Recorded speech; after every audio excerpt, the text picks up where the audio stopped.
Yes, ibihe byiza kuri wowe wabashije gukora subscribe kuri Sano Empire. Nawe utari wabikora ariko ukaba ugiye kubikora nabikugendekere ngutyo. Ni iby'agaciro gakomeye cyane ko barasize support yawe ya subscribe kuri Sano Empire. Imana ibiguhera umugisha. Abasanzwe bamenyera Sano Empire tubagezaho amakuru igiye atandukanye haba mu buzima busanzwe, muri politike, muri showbiz ndetse no muri gospel habonetse inkuru hariho hose. Sano Empire izibagezaho mu bambere. Ni kuri uno munsi rero twanyarukiye kuri bino byamamare rwose. Ewan hariho amakuru ashyushye rwose ari gutrendinga ku ma social media yabo ateye ubwoba rwose. Murabizi yuko uyu nguyu reka mu nkundire tubanza duhere kuri Bruce Melody gusa bitewe nuko inkuru iri kubavugwaho uko ari babiri, Bruce Melody na The Ben, aho guhera rwose ni ikibazo gikomeye cyane. Gusa ewan noneho hagiye gushya bitewe nuko aba bagabo bombi ibintu bari kubategurira ntago bisanzwe pe. Ariko gusa ni reka mbanze mpere ndahera kuri ndetse reka mpere kuri Bruce Melody. Bruce Melody murabizi yuko ejo bundi yasohoye indirimbo ya Soweto yise Soweto. Murabizi yuko rwose ari indirimbo iri kubikora muri no minsi ndetse ikomeje kugenda izamuka ku ma views ajya atandukanye mu ma platform bagenda bacururizaho umuziki ahantu hagiye hatandukanye. N'uyu muhanzi nawe The Ben yasaba ati noneho nanjye rero ndiyiziye ngiye kuza nanjye bakome igihiti kimwe cya danje kitikoraho, noneho ubundi maze ndebe uko muri bo bifate. Urumva uno muhanzi murabizi yuko agiye gukorana indirimbo na Kevin Kade nyine nawe wahoze muri 155 AM, ariko ubu ngubu akaba yarayivuyemo. Situzi ngo yayivuyemo tese cyangwa byagenze ute, sibye ko babibajije kuri Bruce Melody. Bruce Melody akavuga ati ese yinjiramo murabizi ubwo se anasohotse ati ntabyo rwose ntago mbizi, ntago tuzi impamvu yaba yaravuyemo cyangwa se icyabiteye. Gusa nyine igihari nuko twese turi abakozi. Icyo ngicyo rero ntago ari cyo kituzanye none inkuru nyamukuru ya nyayo dore none nahangaha iherereye. Bro we niba utari wakora subscribe sinzi ikintu utegereje kugira ngo yibe wayikora. Gusa abayikoze bo rwose barabizi umunsi ku munsi. Ewan ni byiza no kuva mu bwiza ujya mu bundi. Ewan Sano Empire ibihakubereye umunsi ku munsi, kandi nawe umaze kuyikora icyo nagusabira Imana niguha umugisha, kandi ibyo ukora ibyo ari byo byose Imana igishyiramo blessing, kuko nta kindi nabakorera kindi sibye kubasabira umugisha uva ko witeka.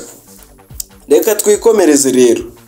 Noneho uyu nguyu The Ben akimara gushyira itangazo hanze yuko agiye gukorana indirimbo na Kevin Kade, kandi murabizi Kevin Kade indirimbo agiyemo man ibikoma pe ibirenze. Murabizi yakoranye na Chris Easy.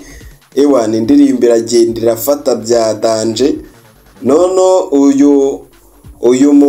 Uyu musore wacu Bruce Melody nakibireba. Gusa mbere yo kugira ati abirebe, murabizi yuko asohora Soweto uyu The Ben yabashije kuba yajya kuri platform ziwe akoresha karirimbo ka Bruce Melody agasubiramo. Abantu barabikunda biratrendinga, abantu bagenda bavuga ati ibi ni igitangaza. Gusa Bruce Melody bimubashijeho ababwira yuko atari igitangaza, atari bwo bwa mbere yabakunze indirimbo yiwe. Gusa nyine nabo bahise bunga muri yiwe bakimara kubona itangazo ry'indirimbo agiye kuba yashyira hanze.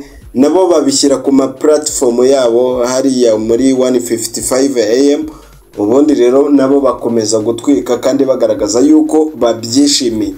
Ntabwo ari aho rero byagarukiye. Uyu muhanzi nawe Bruce Melody akimara kumva yuko uyu Kevin Kade ndetse na The Ben bagiye gusohora hit ya danje irenze ingoma byamyabyo. Gusa yari gusohoka uno munsi, sinzi ikintu cyabitangiriye, ariko bibe ejo cyangwa ejo bundi indirimbo iraba yabagezeho bitewe nuko babitangaje. uyu muhanzi nawe rero akibyumva Bruce Melody yahise abati noneho rero nanjye mutagira ngo nagiye ngo ndicara gutyo gusa, nanjye ndaje ngiye guhita noneho nihutisha ibintu byanjye, hari ikindi gikorabo nari maze kuba ndi gutunganya kimaze kugera kuri finale, ikimara gusohoka n'indi irahita yikubitamo. Bro, noneho ukuntu uyu The Ben yavuze yuko sama itari yatangira, ubu ngubu noneho nibwo igiye kujya yatangira neza, hiti kuri hiti, ewana mega hiti, igitaramo ku kindi, noneho hagiye kujya hashya.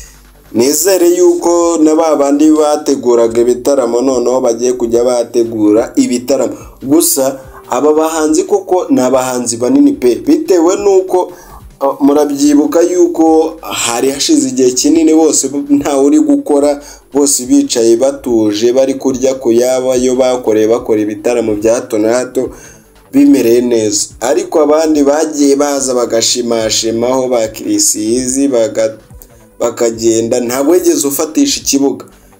Ndetse 155 AM bakomeza kugenda bayishinja yuko umuhanzi ugiyemo ari umukozi ahita ahinduka umunebwe, ndetse abandi bakibaza ati se ibi bintu biravaye bikajya he? Kuko murabizi yuko nk'uyu Ken Solo akijyamo, murabizi nawe niho ari kubarizwa, nawe mbere yakoraga indirimbo za buri kanya, ariko muri no minsi tukabona hari ukuntu bigenda gake gake. Gusa aba bantu rwose basapotinga bano bahanzi, ariwe uyu mu manager wabo ubareberera inyungu z'umuziki, uyu Coach Gael ndetse na timu yiwe, bitewe nuko ari abanyabusiness, buri kimwe icyo ari cyo cyose biba bisaba kugira ngo bakigeho bakinoze mu buryo buhambaye. Nabo ntago wavuga yuko rwose, kuko byose baba babibariye, kuko nk'ubu ngubu Soweto bari kuyipromotinga bikomeye, ndetse bagenda bayisigiriza n'uturungo, buri kimwe icyo ari cyo cyose bagikora mu buryo bashakamo. Ngayo nguko rero ibyaba bahanze uko ari babiri, ndetse n'ibyo bari kubateganyiriza ibyo kubakorera, umwe avaho n'undi ajyaho, ndetse n'abandi nabo mu marebo nka 155 AM batangariza yuko bose bagiye kubahata ibikorwa mu buryo bumwe cyangwa se ubundi.